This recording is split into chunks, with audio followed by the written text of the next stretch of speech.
കാര്യം വിധിക്കാൻ പോയി. കുറെ വിത്തുകൾ വഴിയിൽ വീണു. ആളുകൾ അത് ചവിട്ടിക്കളഞ്ഞു. ബാക്കിയുള്ളത് കിളികൾ തിന്നു. കുറെ വിത്തുകൾ പാറമേൽ വീണു. അവ മുളച്ചെങ്കിലും വെള്ളം കിട്ടാതായപ്പോ പഠിപ്പൂര വിത്തുകൾ വീണു. മുള്ളുകൾ അതിനെ ഞെരുക്കി കളഞ്ഞു.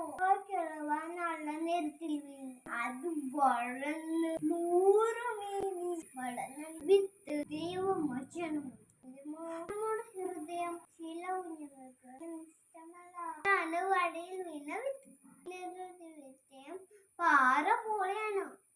സന്തോഷത്തോടെ കേൾക്കുന്നതിലും വീഴില്ല.